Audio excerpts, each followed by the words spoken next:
We're excited to have you here with us today for the first time. In this episode, we'll explore the area of workplace connections and the science behind it, helping you take actionable steps to improve communication, collaboration, and overall business results. Now, as I quickly share some housekeeping notes, drop in the comments or chat section where you're joining in from today. We are recording today's session, so if you're interested in a replay, be on the lookout for an email later today. That email will also include a survey for feedback, as well as a number of resources that are aligned with today's conversation. We suggest putting your phone on Do Not Disturb, quitting out of your email and messaging apps so you can get the most out of today's discussion. And it's also going to help with your audio and video quality. And lastly, we love interaction, so feel free to share your thoughts and comments with us in the chat. Now, to get this show underway, I'm going to introduce our speakers for today. Our first guest today is an organizational leader at Akamai Technologies, where his team supports various employee-focused programs and processes. Before joining Akamai, he worked with the Neural Leadership Institute, where he oversaw consulting, practices, and research. Prior to that, Khalil spent over 14 years in senior roles with leadership in Apple, including global retail training teams with over 40 learning professionals focused on expanding and strengthening the Apple culture across hundreds of retail stores in dozens of countries and different languages. He holds an MBA with dual concentrations in leadership and strategy from the University of North Carolina, Chapel Hill, and a Master of Science in negotiation and conflict resolution from Columbia University. Please join me in welcoming Vice President of Inclusion, Diversity, and Engagement at Akamai Technologies, Khalil Smith. Nice to have you back, Khalil. Wonderful to be with you, Shelby. Thanks. Our next guest for today is a director at the Neural Leadership Institute, where she helps clients achieve goals through targeted research and measurement design. Prior to joining NLI, she applied inclusion research to develop leadership tools to improve military force readiness. She holds a Master's of Public Health and a PhD in Community Psychology. A warm welcome to the Director of Research Design at NLI, Dr. Bridget Lin. Thanks for being here today, Bridget. Thanks, Shelby. And finally, an Aussie-turned New Yorker who coined the term neural leadership when he co-founded NLI over 2 decades ago. With a professional doctorate, 4 successful books under his name, and a multitude of bylines ranging from the Harvard Business Review to the New York Times and many more, a warm welcome to the co-founder and CEO of the Neural Leadership Institute, Dr. David Rock. Thanks for being here today, David, and I will pass it over to you. Thanks very much, Shelby, and thanks for you and the team, all the hard work behind the scenes. Got a great group joining us today from all across the country and all across the world. And I know we have a huge podcast audience as well listening. I think we're almost at 1 million downloads of the podcast, which is pretty amazing and terrifying all at once. But we got such a fascinating conversation today, and I'll set a little bit of context before we dig in. But the pandemic, upended so much of what we know about work. Right, there was so many companies, thought the entire culture was going to fall apart. Their entire ability to just do work was going to fall apart when the pandemic hit. And how are we going to connect and what's going to happen? And, thousands of people have told me, since we can't believe that we're actually able to do work, even though we were all dispersed. And there's, all sorts of interesting challenges.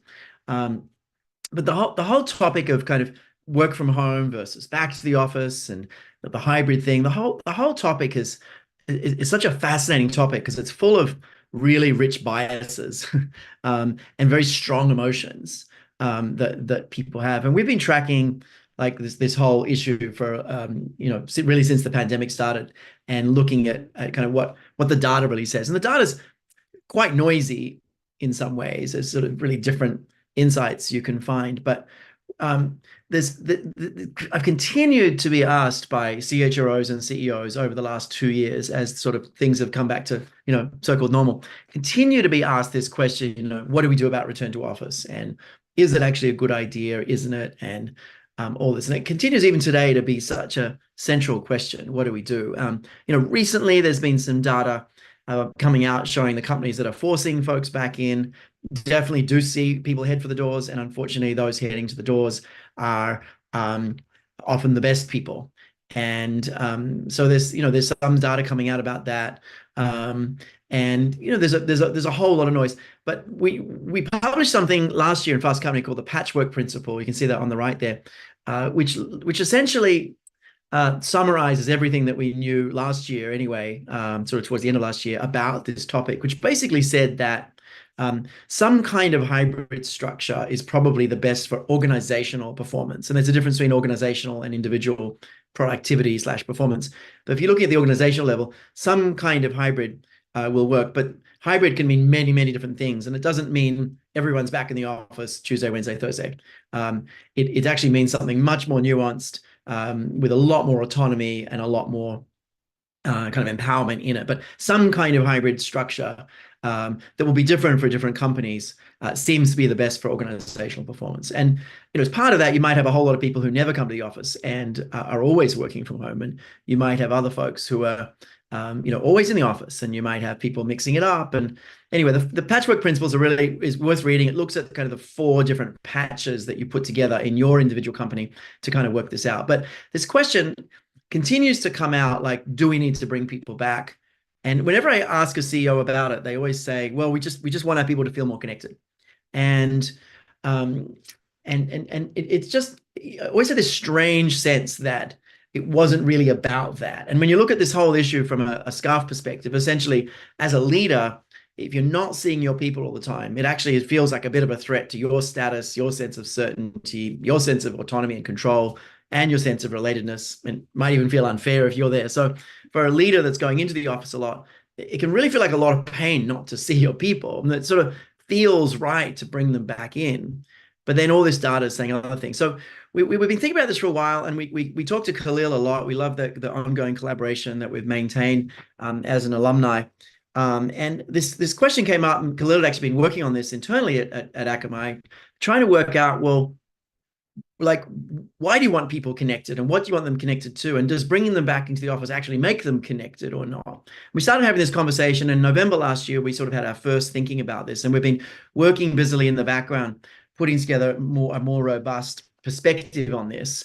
And essentially what we're seeing is that just forcing people back into the office, kind of independent of the fact that a lot of people are just better at being productive at home, putting aside all the productivity questions, may not actually address the connection issue.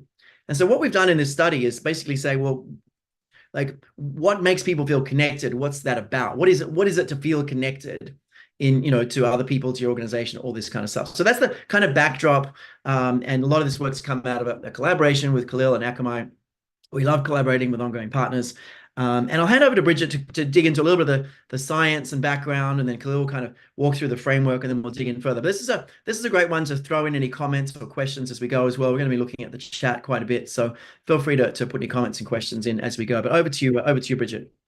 Thanks, David. This has been really exciting work. I love working with Khalil too, and the deep thinking and the questioning and asking, like, what do you mean when you say connections, which is kind of what led us here. And so we started asking people, and I would love to hear in the chat as well, like, does this resonate with you? Like, what is like, how connected do you feel? And so in our initial polling, what we've really seen, and this comes from our fabulous industry researcher, Carrie Schneider, asking these questions, there's an interesting takeaway that there's a lack of connection to the organization and to coworkers in some space. So what you see here is just less than half of the respondents, so 42%, really report feeling connected to both coworkers and the organization. But almost a quarter, 22%, report no connection to or a lack of connection to both their organization and their coworkers. And so when you start looking at this and you combine things, so like the 32% only feeling connected to coworkers and the 22% not feeling connected to coworkers or the organization, you start to see, hey, there's about 50% of people responding to this that don't feel connected to their organization. And so that is really when you start saying, okay, so what does feeling connected to your organization look like? And this is really a little bit of evidence of why there is a need to do this research and to look into workplace connections. And so what I want to do is talk to you a little bit about, like, what is connection? Why is it important? And then hand over to Khalil to kind of walk us through exactly what we're talking about when we say different types of workplace connection. So really at the most basic level, there is connection is the relationship or association between things. And what we know is that social connection is really important. So there is tons of research out there saying that, hey, positive connections to others can really lead to a variety of great beneficial health outcomes, like greater physical well-being and improved overall mental health. And then we started saying, but why care about this in the workplace? And my answer to this is always, I love working at NLI because we get to look at one of the most defining environments in our lives, and that's the workplace. It really is. And whether you are the individual going to work or an individual that is working at home, it doesn't matter. Work influences your life, and we spend a lot of time at work. So two, there's also a lot of there's lots of limitations to the existing research that's defining and measuring connections in the workplace. And that's important to kind of think about, because when we initially start talking about connections, we get this similar reaction that we do to when we talk about psychological safety and inclusion, where people are like, oh, that kind of feels soft, and what does it matter? Just come to work and get your work done. But what we're finding is the reality is existing research is showing promise for focus on workplace connections to impact team and organizational outcomes. So really impacting rates of innovation and lowering attrition rates. And the third point of why this is important is there's work to be done to better understand workplace connections and how we can contribute to the larger field of science. When I'm looking at the research, workplace connections are really inconsistently defined and rarely measured. And what I'm also finding is that workplace connection is often thought of as a one-dimensional piece of social connection. And our research has really revealed that there's more to it. There's connections are multidimensional and interrelated. And that's kind of how we got to this framework. And I'm going to hand it over to Khalil to talk about the framework and the four pieces we've anchored on. Thank you so much, Bridget. And it feels almost wrong to hand it over to me for this area because you've done so much work to really expand this. And, David, to your point, Akamai has continued to work closely with Neuro Leadership Institute over the years and deployed things like growth mindset and, by mitigating bias through Decide and inclusion through SCARF and Include. And this just felt natural that we would continue this conversation into as we were really trying to dig in and understand what does connection mean for us. And just to take a brief step back, for us, part of why it was so important is that we are a 11,000 person technology company that went in the opposite direction in terms of return to office. And so coming out of the pandemic, our leaders decided that about 96% of our employees would have the option to work remotely or go into a physical location on any given day. The other 5% are the roles you would expect to be in an office. But along with that, as you said, there are kind of pros and cons. And so we wanted to better understand what is going on in terms of connection. What does that mean? What does it mean for our culture? What does it mean for collaboration? What does it mean for innovation? And all of these things. But the term connection kept coming up, and folks kept asking me as our Vice President of Inclusion, Diversity, and Engagement, how do we know we're connected? And I kept asking them, what do you mean by connected? And they kept saying, I have no idea. I think you may need to go in and go out and do some research around this. And so we started with some ideas around what we thought it was, and then came to NLI, and Bridget has worked with us beautifully to help craft something that we really feel like is useful for defining what does connection mean, because exactly what you were saying, Bridget, we recognize it's not kind of monodimensional, right? It's not just the social connection. And And so for those of you that can see the screen, you'll see this kind of build. For those of you that are listening to the podcast or can't see the screen or maybe driving and should not be looking at your phones, I'll kind of talk this through. But there are 4 pillars that we'll build over the course of this kind of slide or the model. The first kind of type of connection that we identified, and they're not in a particular order per se in terms of importance, all of them are relevant, but your role connection. So role connection is all about, am I clear on my role and responsibilities? Do I understand what is expected of me currently and what it takes to continue to grow and progress in my kind of job? And so is it aligned with things that I like doing on a regular basis? So that is role connection. The next type of connection is leader connection.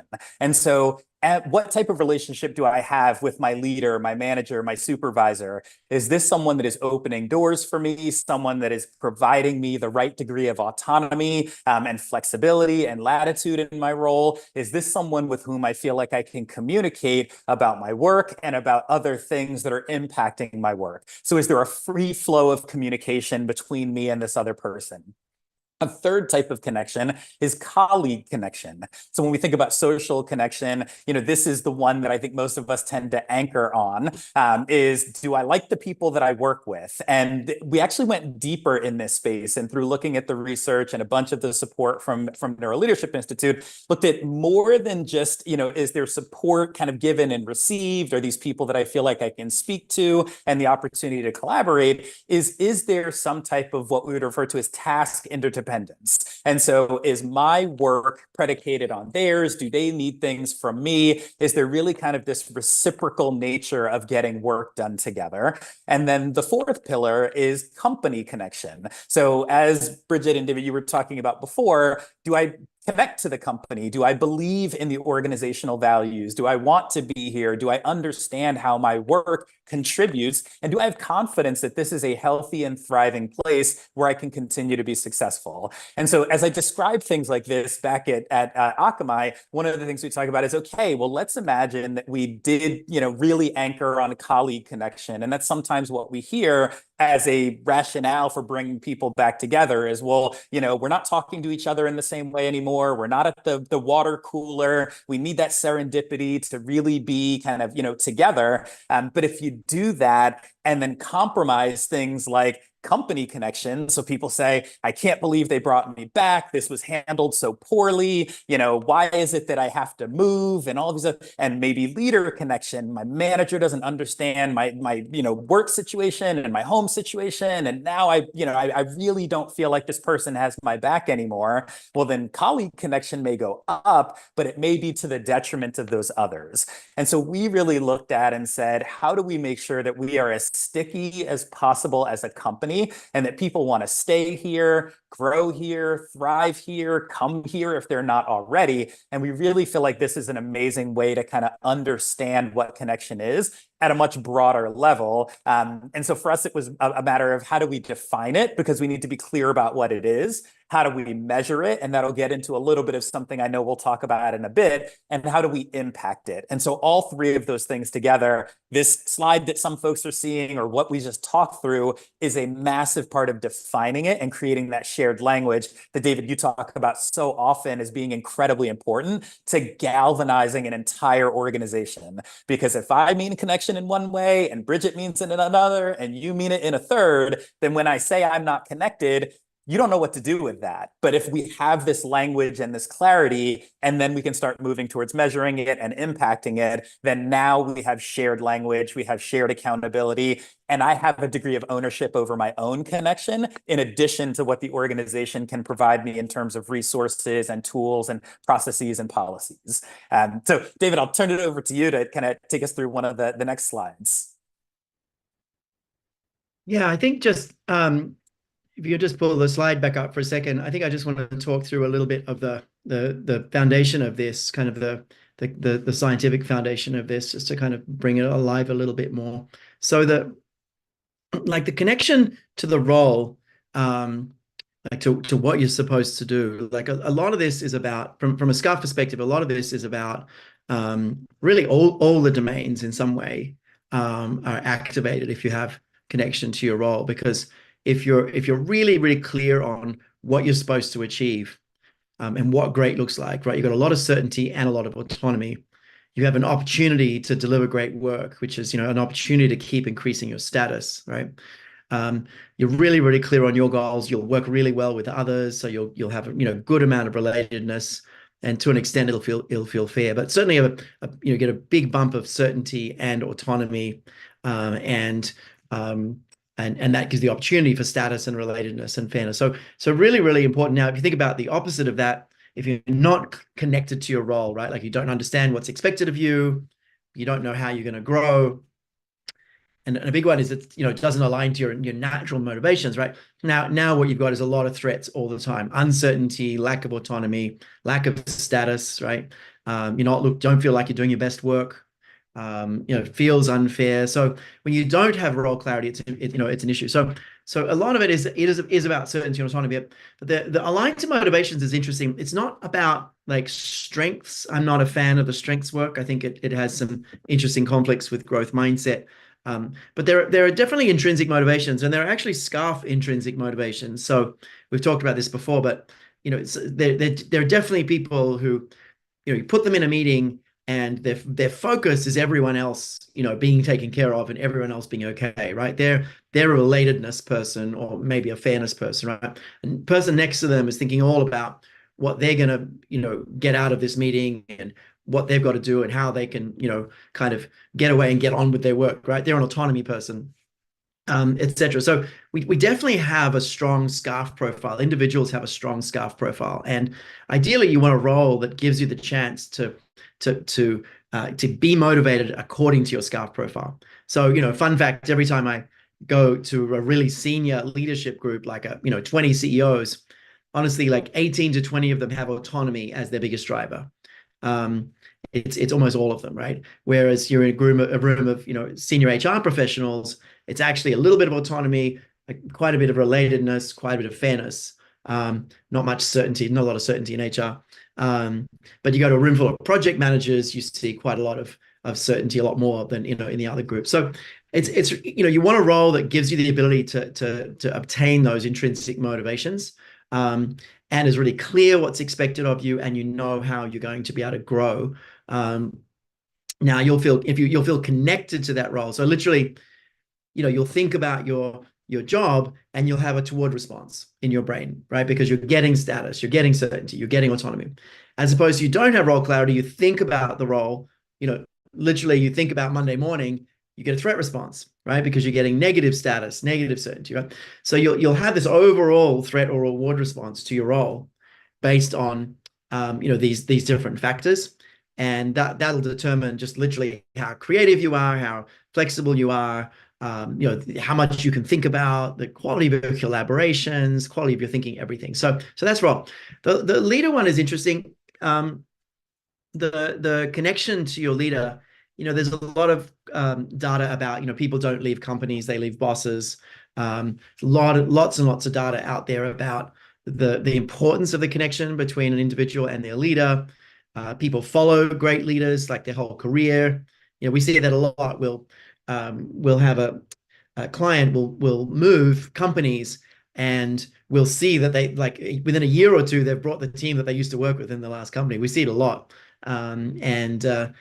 So anyway, the relationship between a leader and their team is really, really important. And a big piece of that does come down to the certainty, autonomy, axis, in that a great leader will be really clear about outcomes, but also really clear about what the person's options are, and how the person can kind of get there. So giving people clarity on what great looks like, but autonomy on the pathway, as much autonomy as possible. And so that metric is really important. Now you'll then feel really connected. Now, the other thing about connection to the leader is just, we've been doing a lot of work on accountability lately that is really exciting. But the leader being like really, really clear on what's expected and when and how and all that stuff actually creates a lot of trust, a lot of opportunity for the individual to win. So there's a lot about really quality communication there. But essentially, the ideal relationship with your leader is you trust them, right? What they say happens, that when they tell you something, you can absolutely count on it. or they'll come back and clarify otherwise. That's the real connection that you need with your leader. It's really ultimately about trust, which comes from expectations set up and expectations delivered on, right? So it's an expectations process. So the leader says, we're going to do X and X happens. The leader says we're going to do X and half X happens, but doesn't say anything about it. Now you've got an issue. And this is at the heart of accountability, the sort of setting up and meeting expectations in the brain. So ultimately, strong leader connections is about expectations set up and expectations met. Colleague is interesting. This is a lot more about relatedness. There's been a lot of research about, people stay in a job and are more engaged if they have a best friend at work. Gallup did some work on that. But this is about, those teams we've been in where we just love working with the team because everyone knows what they're supposed to do and passes off really well. And we just do so much more than we could alone, right? It's not hard work working with each other. It's just like things move fast. I see that in a lot of our teams. Things move really, really fast. So the colleague connection, a big piece of it is about relatedness, obviously here, right? Shared goals. So you've got this real sense of in-group with someone, but you also got this greater potential for status because you're doing bigger things than you could on your own. So it's raising your status, also raising your certainty and raising your autonomy. But the big one here is relatedness, is you're really feeling like you're on a team with people. You feel like people have got your back. Very, collegial. So that's one. So you can see there are kind of different domains. Now with a company, a lot of this is about status, actually. There was a time when people, went home and told their partner they got a job at Goldman Sachs, and everyone said, wow, that's amazing. And then there was a time where that wasn't so amazing, where they were like the, bane of the world to some degree, or AIG in the crisis. In a week, you went from working for a great company to working for a company that tanked the global economy, in theory. So the connection to companies, a lot about status, that they're doing good work, connects a little bit to fairness as well, that you feel treated fairly by the company. Of course, there's a little bit of certainty and autonomy in there as well. But you can see how different kind of SCARF domains play out across these. But ultimately, what you want is a toward response, a net toward response, right? From toward and away, a net toward response. It's pretty strong about the role, so that you know what's expected, you feel like you're growing with your leader, so you've got really clear expectations set and achieved. With colleagues, so you've got the strong sense of team and connection, and then with company, that you feel like they're doing good work and really good, good for your status. So that's essentially the foundation of this. And you can start to see now how it would be quite possible for people to feel really connected to one or the other, one or two or three, maybe four. But it's really possible for a lot of people to be connected to just one of these. And this is one of the interesting challenges. And I think Khalil and Bridget will talk more about this, but you bring people back into the office because you want them to connect to their colleagues more. Maybe they're already connected to their colleagues really well. Maybe they're having, really rich conversations and interactions virtually, but they feel completely disenfranchised by what the company's doing and with their leader. Now they're going to spend more time, in spaces they don't want to be, more time with their leader, more time with their company, two negatives. It's actually going to make them perform worse, right? So you want to actually know where people are strong across these connections and where the issues are, as you develop a return to office plan and just as you understand engagement overall. So it's almost like this is the sort of primary colors of engagement, and you can kind of pull engagement apart in a much more sophisticated way. So that's a little bit of the background. Khalil, Bridget, anything you want to weigh in there before I hand back? I mean, there's so much to weigh in. I think, we're gonna talk a little bit about Bridget, and I would love for you to talk about this, the workplace connections profile that you've built that, as I talked about, really defining and then measuring and then impacting. That is very much the measuring piece of things. And, one of the things that, I've chatted about a lot, and David, you raised this very early, is that our needs in these places vary depending on where we are in our career and what's important to us in the moment.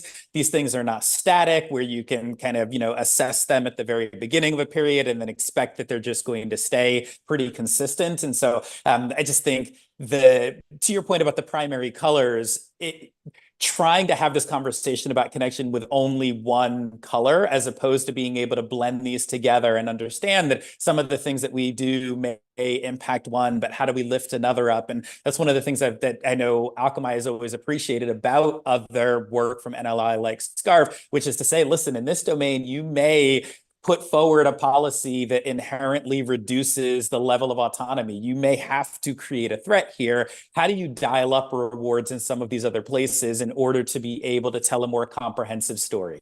And so the more you understand these different things, it starts to feel less like just a light switch that you're either flipping on or off, and I'm either connected or I'm not, and more like a series of dials and knobs that you can adjust and tweak and help people understand where they are, what they're experiencing, and what they can do differently. And I think, the beauty of this is trying to take something that is not overly simple or overly complex, but finding that middle space where you're taking something that is incredibly complex, because to your point, there's a lot of research, there's a lot of data, there's a lot of, things that undergird all of this, but making it approachable and easy. Because, Akamai, for folks that don't know, on any given day, we're running about 35% of the world's internet traffic. We protect the vast majority of governments and financial institutions and aviation and all of that from cybersecurity.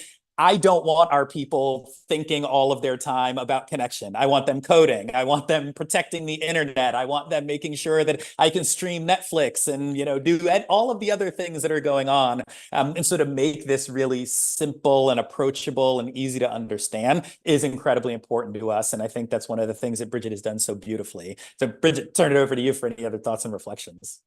Thanks. And I think that what is so important here in the work that we're doing is that connection has been viewed so often as one-dimensional. And we said, hey, I think there's more. And so that was the purpose of our research, is really to explore, define, and determine the value of assessing different types of connection.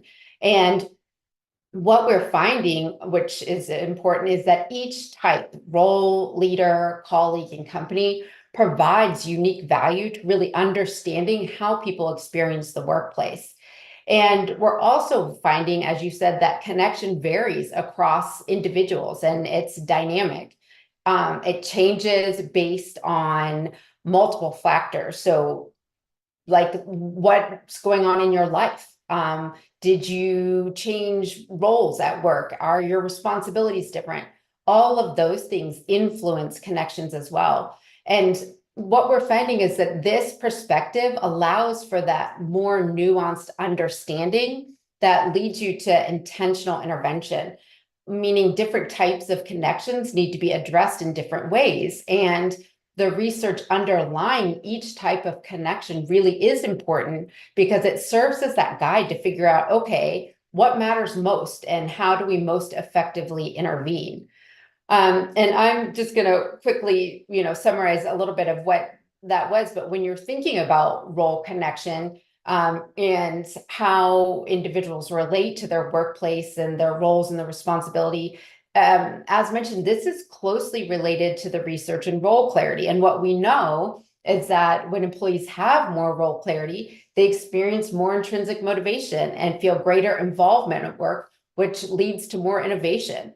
And so now you're taking that individual kind of experience and linking it to organizational outcomes, which is important. And the same thing with leader connections.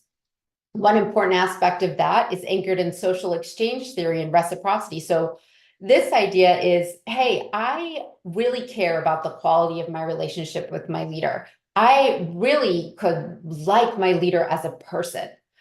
But the relationship also has to feel important and valuable to a person as an employee. So that's that piece of, hey, is this giving me access to the opportunities I need to grow and develop in my role? And then for colleagues, I think that this, again, as we've mentioned, is all about going beyond just that social piece of it. And that's when we say, hey, this also includes how valued I feel as a team member.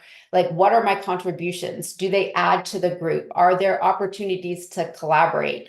And that's where that task interdependence piece comes in. And when it's managed well, it has a powerful impact on team performance.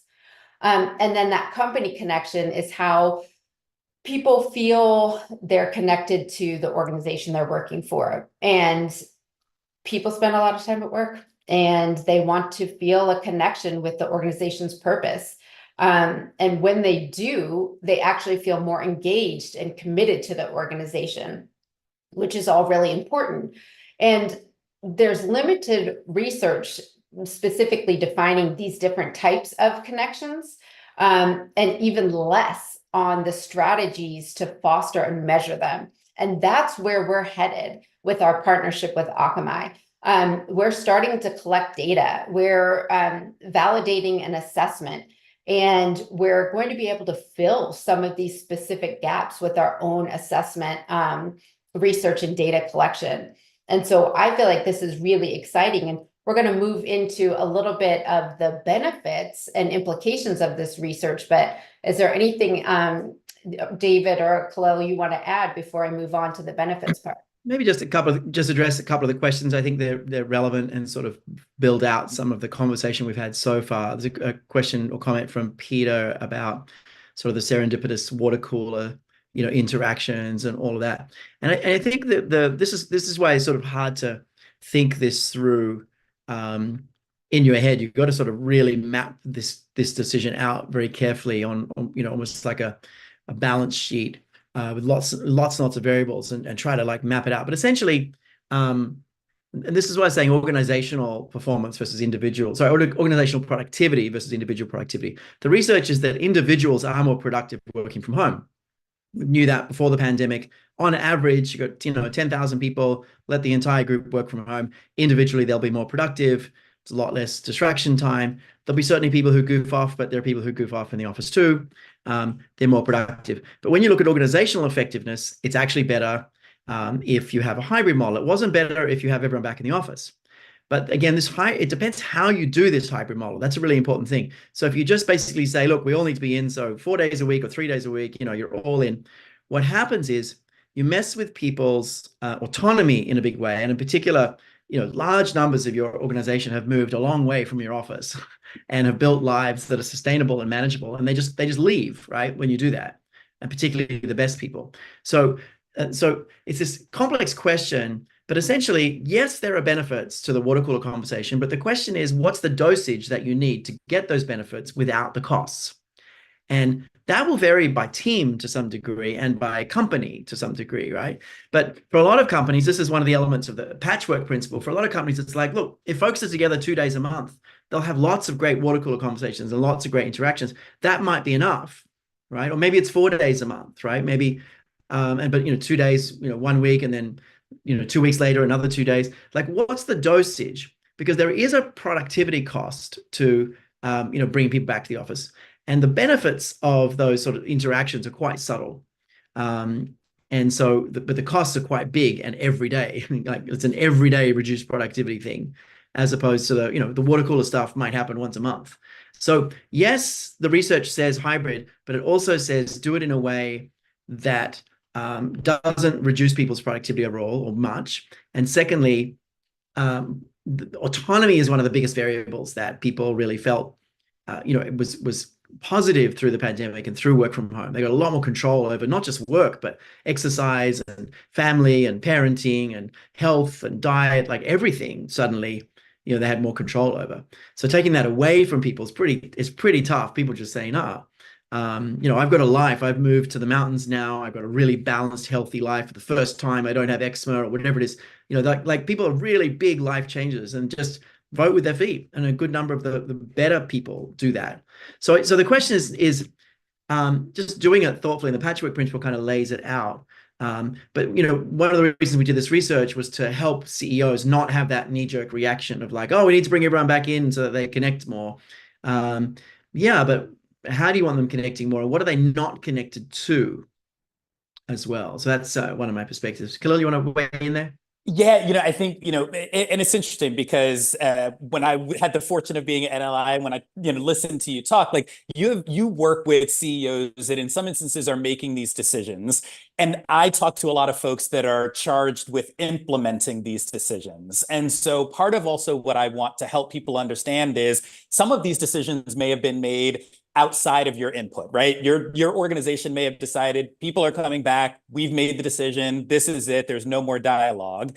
this is another tool to allow you to say, so with that being the case, what else can we do to understand where people are and how to support them and how to gain back some of that leader connection and how to get back some of that company connection? And to your point about role and goal clarity, to your point about colleague connection, how do we understand it? And so it can be very useful in terms of making some decisions. And I think to your point, the Patchwork Principle helps some of those leaders that are making them.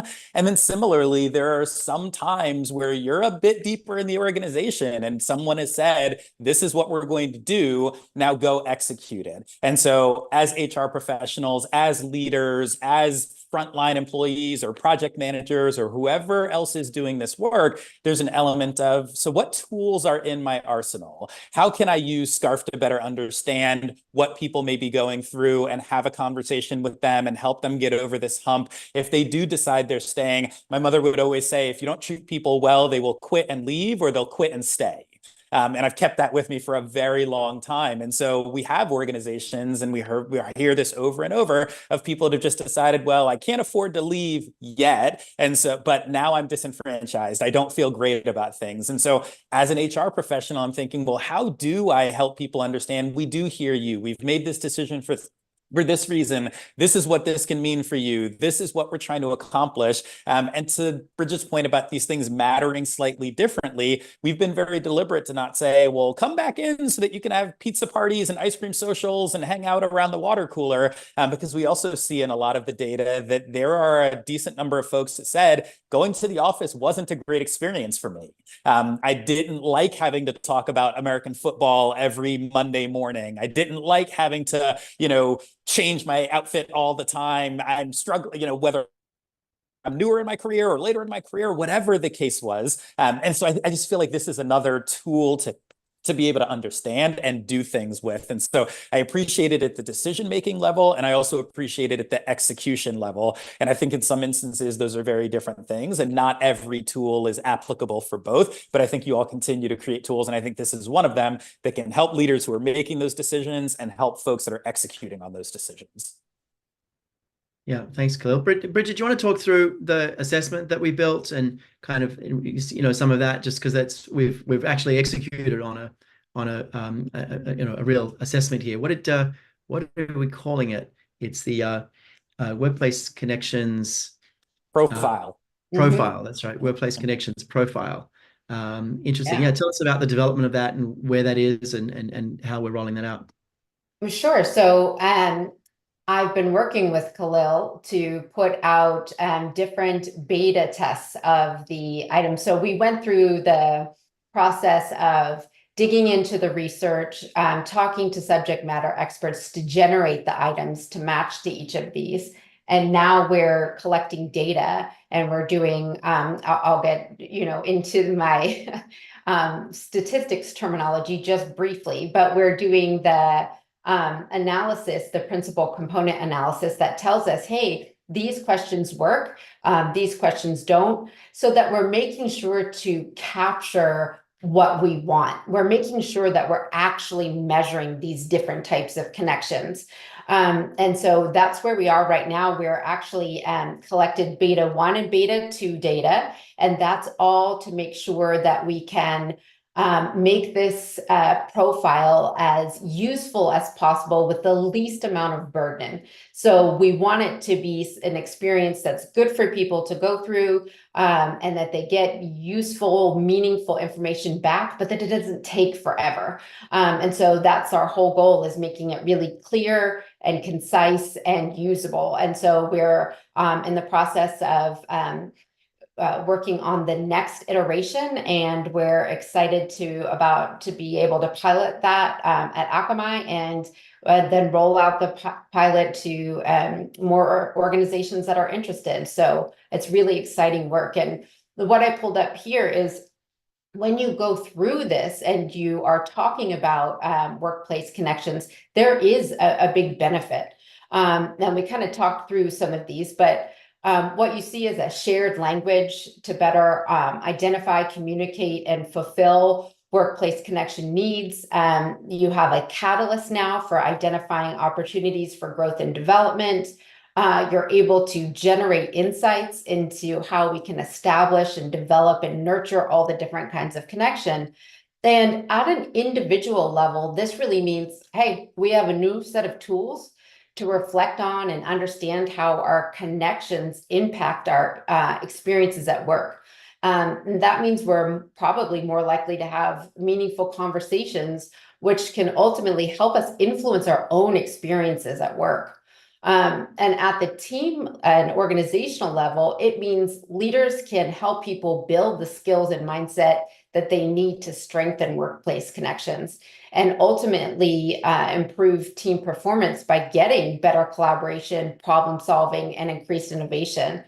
And workplace connections can also help organizations stay informed about the appropriate support that's needed over an employee's life cycle. And ultimately improve retention, because that changes for everyone over time. And Khalil, I would love to hear from you. Like, what do you see comes next, and where are you going, and how are you, so Akamai kind of rolled this out? Yeah, so we have an internal intranet similar to a lot of other organizations, and so we've created a page that really revolves around connections and what are we talking about and what are we doing in that space, and so everything is flowing from there. So I had mentioned before kind of these three pieces of defining it, measuring it, and impacting it. So the defining it is the work obviously that we've done with Neuro Leadership Institute, and I think it's important, even at the very beginning, what I brought to NLI was, hey, I think there are probably these three types of connection, and working obviously with you, Bridget, you said actually one of these needs to be separated out. And so many folks that are familiar with Neuro Leadership Institute know that 3 is a much better number in terms of memory and cognition than 4. And so the question comes up, well, why not 3? And I think the thing that we all wanted to do more than make it sticky was make it accurate. And so instead of compiling 2 together and saying, well, this kind of fits the research, we really looked at the research and said, well, what is it telling us? Initially colleague connection and leader connection had been kind of housed under social connection. And you really looked and said, no, these are distinct, right? The relationship that you have with your coworkers and the interdependence there is different than what you get and need and expect from your leader/manager. We've been very deliberate about helping people to understand that and recording a series of videos and making sure that those are really embedded in the organization, starting to get that language out.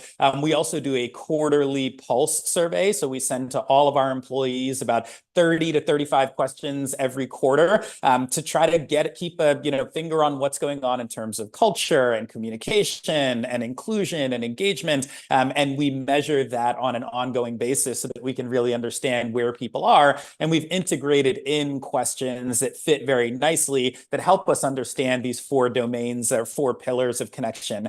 So we're getting regular feedback about, are there discrepancies or disparities across different populations? Are there differences in the way that, different tenures are experiencing things? So still early in some of that data, but we'll be able to have some real clarity in that space. And then we just launched actually yesterday an internal, I know one of the things that was on the slide a little while ago is to continue to gather insights and ideas from employees. And so we have something that's been around for quite some time that we call our Akamai Wizards program. A lot of times it's very much focused on technical innovations or things that employees throughout the business are saying, it'd be great if we did more of this, or I think that I see a use case for that. But from time to time, we do them around kind of social constructs or things where we want to have an inclusion challenge. What are things we should be doing as an organization to increase our level of inclusion, or what are new practices that we could deploy? And so we launched one that is really focused on connection. And again, having this clarity around the language that we're using means that we can point people not just to how do you want to be more connected to your coworkers and colleagues, but think about the company and your role and your leader as well. And so we'll be able to collect lots of kind of data and best practices and feedback and perspective that can help inform policies and procedures and programs that we may launch going forward. So we're really all in on this idea because we're all in on, we believe the future is flexible. And so we've said a number of times, you have to pick the work profile that is right for your organization. We believe we've picked one that is right for us. And within that, understand that, you know, people not coming in has its drawbacks. And so how do we manage and mitigate those things to make sure that we're continuing to create a world-class culture that, you know, brings people in and helps them give, thrive, and be productive? And so those are a bunch of the things that are coming up. And then, as you said, continuing to work with NLI to make sure that we're really looking at that data through a critical lens. You know, you all do wonderful work around data protection. So we're a security company. So naturally we go with what's being used where and what's going on. And, you know, it's wonderful to know that we're aggregating a bunch of this. And we genuinely believe, you know, my boss, our chief HR officer, Anthony Williams, talks a lot about being a catalyst for change. And so whether that's in our philanthropy, whether that's in our technology, in this space, we want to, you know, it's why we brought it to NLI, is to say, well, we don't want to just kind of understand this for ourselves. We believe that connection is valuable everywhere. And if we can be a part of getting this idea out there and a part of getting this narrative out, and if it changes a handful of companies and a handful of people's experiences, well, then that's absolutely worth it. We still want to have a great experience first and foremost. We want all the best talent in the world coming to Akamai. And if they choose not to work at Akamai, we also want them to have an incredible experience in other places. So I'm really making sure that we're continuing to disseminate this content and share what we're learning and talk broadly with other organizations that are really passionate about the employee experience is definitely on our roadmap. That's fantastic. Thanks so much, Khalil. Just before we let everyone go, if you are from a company and you're interested in this, just put a workplace connections profile in the chat and your company name, and we can have a follow-up conversation. I'll put that in the chat as well. So you've got it. Just put workplace connections profile and your company or name. maybe WCP. We haven't boiled that one down yet. I think if people just put WCP, I know you'll follow up. We'll follow up and we can show you through the actual assessment and show you through the outcomes of it and show you through the data and all sorts of stuff. And just put that in the chat. Someone will follow up if you're interested in kind of having an exploratory conversation. So this is our kind of unofficial soft launch of this being available as a tool. We're ready to get this out to different organizations now. So thanks very much. Just a couple of closing thoughts, Khalil and Bridget, like the biggest insight you've had from this research as you reflect on, you know, working on this for the last, 12 to 18 months. What's the biggest insight you've had from this direction of research? There are two things. One, anytime I have a good idea, bring it to Bridget. She'll make it 1,000 times better. And two is genuinely, you know, we've said it a number of times, but that's for me why it's the insight, is that this isn't one thing, it's four. And by compressing it down, you lose something. By expanding it, you gain something. Yeah, connections isn't one thing, it's four. So really understand it. Yeah, that's great. Thanks, Khalil. What about for you, Bridget? What's been your biggest insight as you dig into the data and the deeper work? For me, it was really pulling out the difference of the leader influence versus our colleague influence.